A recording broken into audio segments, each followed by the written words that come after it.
মহা ধুমধাম করে আমার একমাত্র আদরের দেবরকে বিয়ে দিয়েছিলাম। আমার পছন্দের পাত্রীকে আমি আমার জা করে নিয়ে এসেছিলাম। কিন্তু আমার দেবরের কপাল যে এত খারাপ, সেটা আর কি করে জানবো? বিয়ের ১.৫ বছর পর আমার দেবরের একটা ছেলে হয়। বাড়িতে খুশির বন্যা বয়ে গেল। কারণ বাড়ির মধ্যে ২ টো মেয়ে রয়েছে। শুধু একটা ছেলের দরকার ছিল। বাড়ির মধ্যে এত আনন্দ, যেটা না দেখলে বিশ্বাস করা যায় না। দেখতে দেখতে যখন সেই ছেলের অন্নপ্রাশনের সময় এলো, তখন আমরা সবাই মিলে ঠিক করলাম বাড়ির মধ্যে একটা মাত্র ছেলে, তার অন্নপ্রাশনটাও ধুমধাম করে হবে। সব জায়গায় নিমন্ত্রণ ছড়িয়ে গেছে। দিনের দিন আমার দেবর বাজার করতে গিয়ে আর ফেরেনি। অ্যাক্সিডেন্টে আমার দেবর মারা যায়। অন্নপ্রাশনও বন্ধ হয়ে গেল। আমার জা একটা মরা মানুষের মতো হয়ে গেছে। ৬ মাসের বাচ্চাকে সে কি সামলাবে? তাকে হসপিটালে ভর্তি করতে হলো। আর জায়ের ছেলেটা আমার কাছে রয়ে গেল। তাকে আমি নিজের সন্তানের মতো করে মানুষ করছি।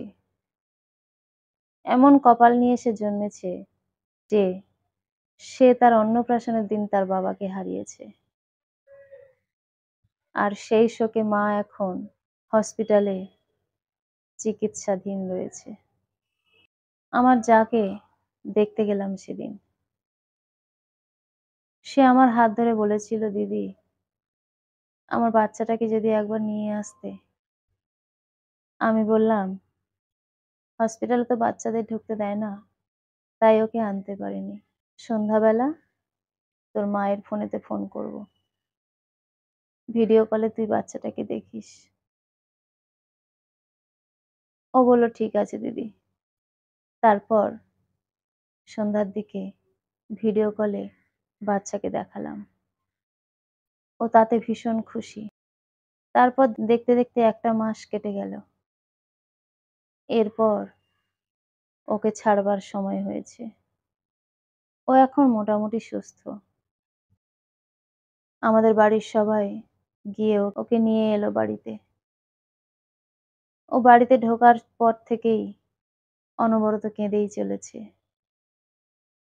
ও কিছুতেই স্মৃতিগুলো ভুলতে পারছে না। ও আমার হাত ধরে বলল, "দিদি, এই বাড়িতে তো আমি আর থাকতে পারবো না। যেদিকে তাকাই শুধু তার স্মৃতি। আমি কি করে থাকবো এখানে?" আমার শাশুড়ি মা বলল, "তোমার যেখানে মনে হয় তুমি সেখানে গিয়ে আপাতত থাকো মা। তোমাকে এখানে থাকার জন্য আমি জোর করব না।" তারপর ও বাচ্চাটাকে নিয়ে বাপের বাড়ি চলে গেল।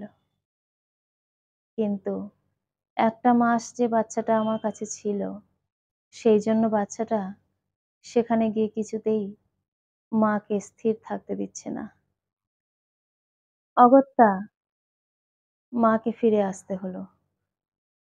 বাচ্চাটাকে নিয়ে এসে আমাকে বলল, "দিদি, ওই যে ১ টা মাস তুমি ওকে বুকে করে মানুষ করেছো, তার জন্য ও আমাকে কিছুতেই থাকতে দিচ্ছে না কোথাও।